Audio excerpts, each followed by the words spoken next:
Hello दोस्तों, नमस्कार। आप लोग कैसे हैं? अच्छे ही होंगे। आज मैं दोस्तों आप लोगों को नंबर सिस्टम से रिलेटेड टॉपिक्स बताएंगे। इसमें आज मैं आप लोगों को बताएंगे भाज्य संख्याएं, परिमेय संख्याएं, अपरिमेय संख्याएं और वास्तविक संख्याएं। इस वीडियो में शेष केवल आज 4 ही संख्या के बारे में बताएंगे। इससे रिलेटेड क्वेश्चन बताएंगे और इसकी डिफिनीशंस। तो इस वीडियो को अंत तक देखिए और इससे जितने संबंधित क्वेश्चन सब बता डालेंगे जो एग्जाम में पूछे जाते हैं आप लोगों के। तो इसको अच्छे से देखिए। चलिए आप लोग देखते हैं। देखिए इसमें क्या होता है कि वास्तविक संख्याएं, भाज्य संख्याएं,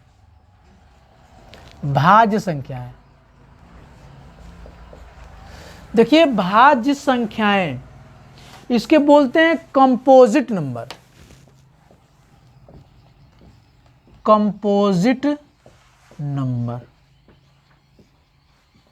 देखिए भाज्य संख्याएं इसको हम बोलते हैं कंपोजिट नंबर।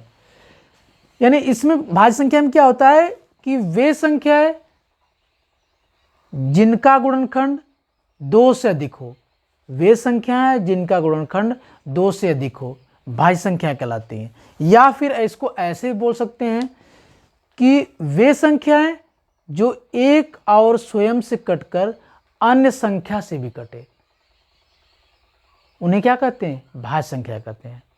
या फिर ऐसे कहें कि वे संख्याएं जो जिनका गुणनखंड 2 से अधिक हो। लिखिए इसमें जिन संख्याओं का गुणनखंड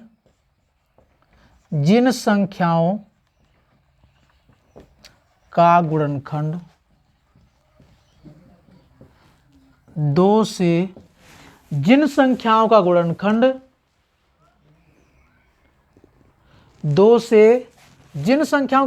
2 से अधिक होता है,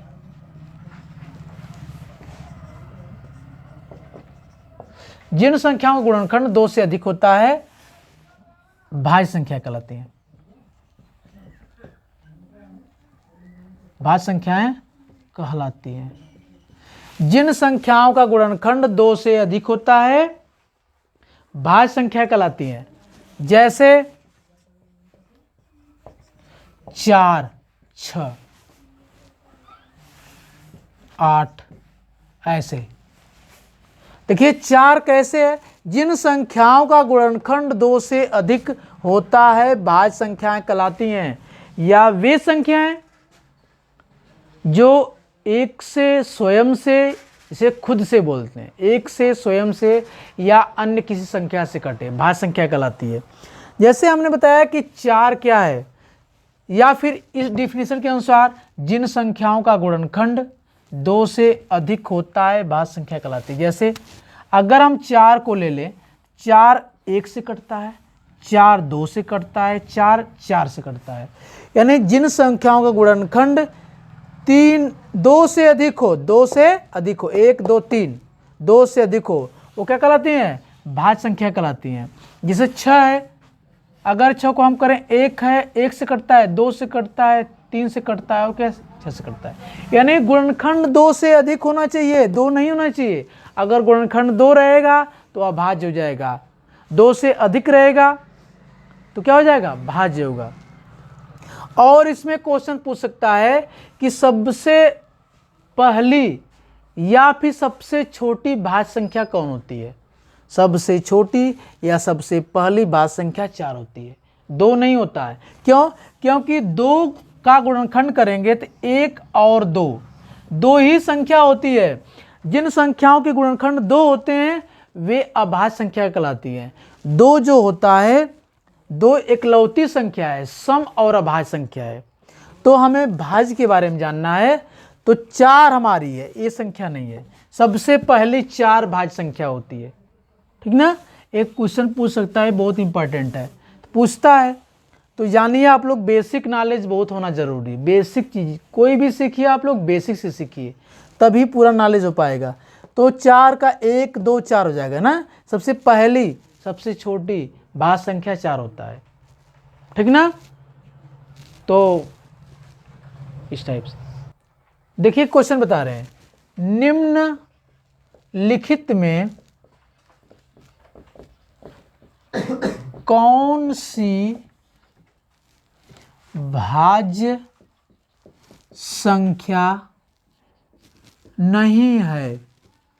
दिख रहा है ना भैया, निम्नलिखित में कौन सी भाज्य संख्या नहीं है। ऑप्शन मान लीजिए ए वाला ऑप्शन है आपका 57 है, बी वाला ऑप्शन आपका है, बी वाला ऑप्शन आपका मान लीजिए है 87 है, सी वाला ऑप्शन मान लीजिए आपका है 47 है, डी वाला ऑप्शन मान लीजिए आपका है 25 है। तो देखिए 25 है, तो ये बात जान लीजिए कि वे संख्याएं जो एक और खुद से कटकर बाकी अन्य संख्या से भी कटे भाज्य संख्या कहलाती हैं। तो इसमें देखिए 57 या फिर वे संख्याएं जिनका गुणनखंड 1 से अधिक हो, 2 से अधिक हो। तो देखिए 57, 87, 47, 25 है, तो यहाँ पे देखिए इसका गुणनखंड करेंगे, दिख रहा है 2 से अधिक होगा। इसका गुणनखंड करेंगे 47, 47 एक और खुद 47 होगा, बाकी किसी से नहीं कटता है। तो यही वाला भाज्य संख्या नहीं है, ये वाला 47 वाला वाली संख्या भाज्य संख्या नहीं है। और एक नोट आप लोग बता दे रहे हैं, नोट कर लीजिएगा, एक न तो भाज्य है और एक न तो भाज्य है और ना ही अभाज्य है, एक न तो भाज्य और ना ही अभाज्य है। ये बात जान लीजिए, एक को हम डिफाइन नहीं करते हैं, न भाज्य में करते हैं न अभाज्य में करते हैं, वो केवल विषम संख्या है एक। ठीक ना, ये बात जान, ठीक ना। देखिए अब परिमेय संख्या बताएंगे, परिमेय संख्याएं।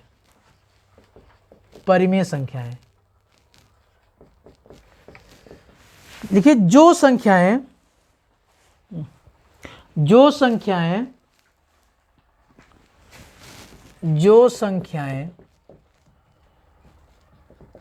P/Q के रूप में लिखी जा सके,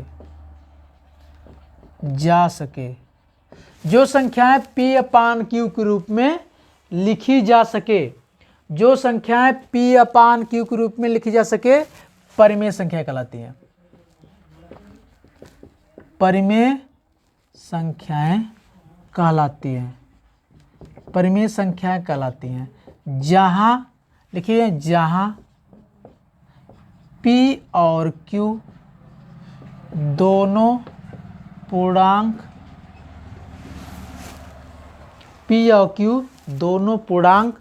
होना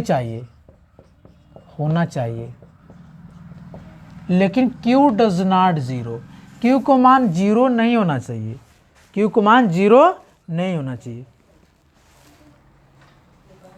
ठीक ना। जो संख्या P/Q के रूप में लिखी जा सके परिमेय संख्या कहलाती है, जहां P और Q दोनों पूर्णांक होना चाहिए, लेकिन Q डज नॉट 0, Q को मान 0 नहीं होना चाहिए। अब यहाँ पे समझना है, हमें कि क्या है, जैसे में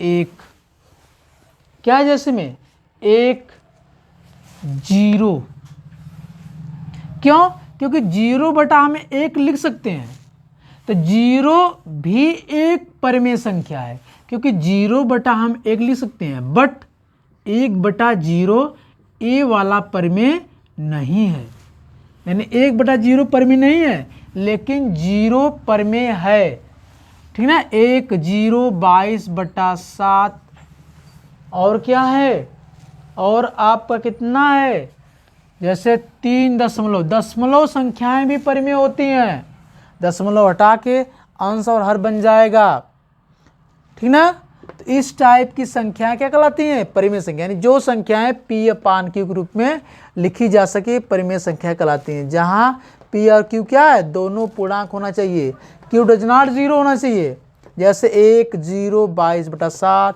इतना, ये सब क्या है, या फिर 9.8, ये सब क्या है, परिमेय संख्याएं होती हैं। और जिनका वर्गमूल निकलता है पूरा पूरा, ये भी 4 भी परिमेय है। जिन संख्याओं को वर्गमूल निकल जाए वे भी क्या होती हैं? परिमेय संख्याएं होती हैं। वे संख्या क्या होती हैं? परिमेय संख्याएं होती हैं, ठीक ना। अब एक नोट समझ लीजिए आप लोग, देखिए जो आवर्त दशमलव भिन्न वाली संख्याएं होती हैं वो भी परिमेय संख्या होती हैं। क्या होती हैं? आवर्त दशमलव भिन्न वाली संख्याएं भी क्या होती हैं? परिमेय होती हैं। लिखेंगे आवर्त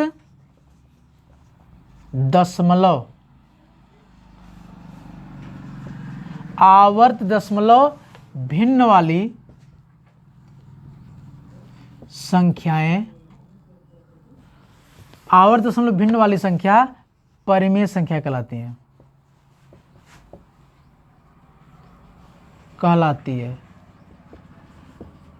आवर्त दशमलव भिन्न वाली संख्या परिमेय संख्याएं कहलाती हैं।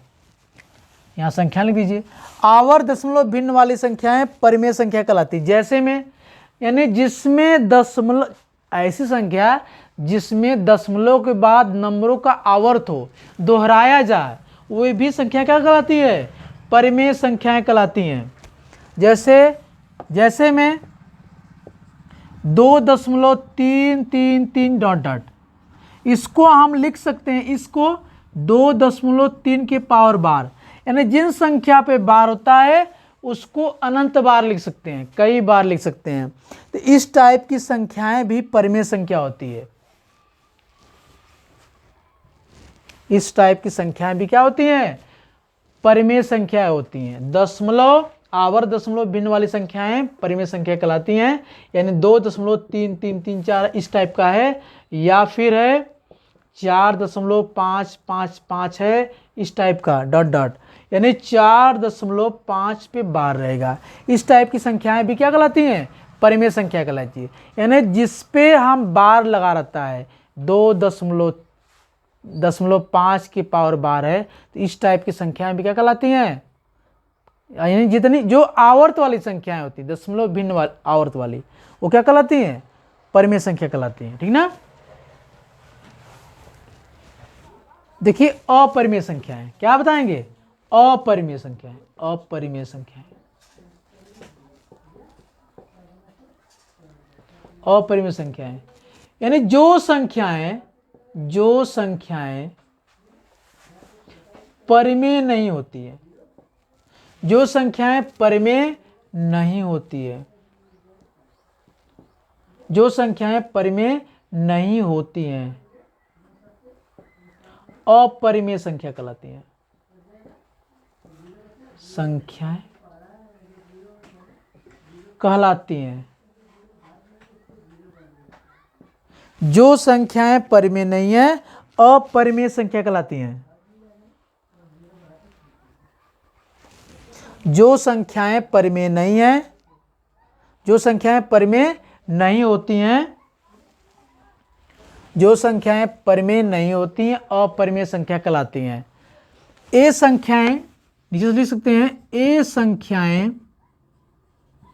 प्रायः ऐसे करड़ी, इसको ब्रैकेट ऐसे लगा सकते हैं, इन्वर्टेड कॉमा, ए संख्याएं प्रायः करड़ी के अंदर, करड़ी के अंदर होती हैं, करड़ी के अंदर होती हैं, प्रायः मतलब अक्सर देखा जाता है, ऐसे, ठीक ना।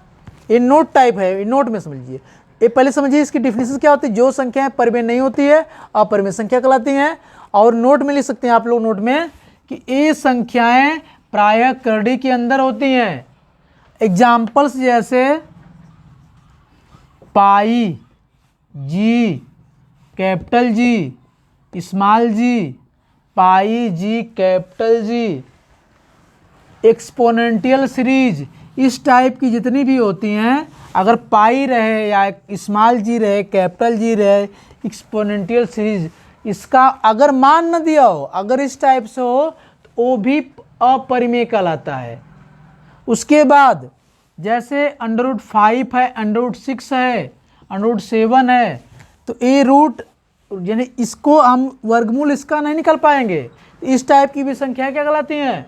अपरिमेय संख्या कहलाती हैं। क्या कहलाती हैं? अपरिमेय संख्या कहलाती हैं, ठीक ना। जैसे इस टाइप से रहे √2, √2 - 1, √2 + 1, इस टाइप की संख्या में क्या कहलाती हैं? अपरिमेय कहलाती हैं। जैसे अगर एक परिमेय संख्याएं और अपरिमेय संख्या का गुणनफल सदैव अपरिमेय आएगा। जैसे परिमेय संख्या 2 है, अपरिमेय संख्या कड़ी में 3 है, इनका गुणनफल हर समय क्या आएगा? 2 कड़ी में 3, यानी कि 2 कड़ी में 3, 2 के साथ कड़ी में 3 लगा है, तो अब इस पूरा को अपरिमेय बना देगा। यानी परिमेय संख्या और अपरिमेय संख्या का गुणनफल सदैव अपरिमेय आता है, ठीक ना, ठीक ना, ये समझना। देखिए क्वेश्चन, 2 क्वेश्चन बहुत ही इंपॉर्टेंट है। देखिए निम्नलिखित में कौन सी अपरिमेय है? अब देखिए 8100 को वर्गमूल निकल जाएगा और इसमें जोड़ा गया ए वाला, इसका भी वर्गमूल निकल जाएगा, तो इन दोनों का वर्गमूल निकल के फिर जुड़ जाएगा, तो ए तो परिमेय हो गया। और 22/7 है, ए भी परिमेय है। मुझे पूछा अपरिमेय, इसका वर्गमूल निकल जाएगा, ए भी परिमेय है। तो आपका ए वाला बच रहा है 0.57 है। इसके बाद डॉट डॉट है, अब इसके बाद डॉट डॉट कुछ भी हो सकता है, 7 के बाद 8, 9 कुछ भी हो सकता है, रिपीटेशन हो सकता है, इसको डिफाइन नहीं किया है। तो यहाँ पर ए आपका क्या दिख रहा है? अपरिमेय। क्या दिख रहा है? अपरिमेय दिख रहा है। दूसरी चीज देखिए, इस इंपॉर्टेंट सवाल है, ई और पाई के बीच कौन सी प्राकृतिक संख्या हो सकती है? ई और पाई के बीच, देखिए बहुत इंपॉर्टेंट क्वेश्चन है, ई और पाई के बीच कौन सी प्राकृतिक संख्या हो सकती है? देखिए ई का मान होता है 2.71 होता है और पाई का मान होता है 3.14 होता है।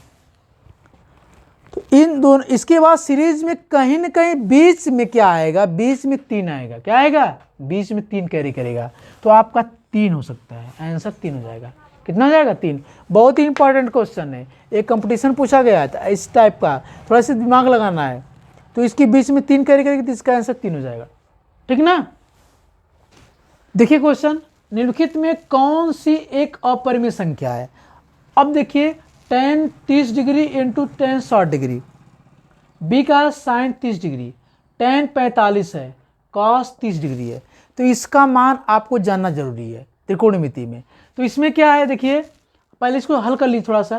देखिए tan 30 degree into tan 60 degree, देखिए tan 30 का मान 1/3 होता है और tan 60 का मान 3 होता है। इससे कट जाएगा, कितना हो जाएगा? 1 हो जाएगा, इसका मान 1 हो जाएगा। जब इसका हल करने पर इसका मान 1 हो गया तो परिमेय हो गया। और sin 30 का मान 1/2 होता है, ये भी परिमेय हो गया। tan 45 का मान 1 होता है, ये भी परिमेय हो गया। तो फिर cos 30 का मान होता है 3/2, भाई करड़ी में आ गया, इसका मतलब क्या है? एक अपरिमेय संख्या हो जाएगी। ऐसे बताना पड़ेगा आप लोग, तो ठीक ना, ऐसे बता। तो आज के लिए बस इतना ही। तो इसको अंत तक वीडियो देखिएगा। अब पूरा बेसिक नॉलेज दिया गया, बेसिक के साथ पूरा क्वेश्चन बताए हैं और डिफिनीशंस बताए हैं। तो आज के लिए बस इतना ही, अगले वीडियो में इसके आगे मिलेगा। तो तब तक के लिए धन्यवाद। और क्वालिटी थोड़ा देख के बढ़ा के देखिएगा, ताकि पूरा अगर क्वेश्चन ना दिख पाए या आप डिफिनीशन ना दिख रही है तो क्वालिटी थोड़ा देख के बढ़ा के देखिए, स्पष्ट हो जाएगा। पूरा वीडियो देखिए और लाइक करिए, सब्सक्राइब करिए और शेयर भी करिए आप लोग। थैंक्स।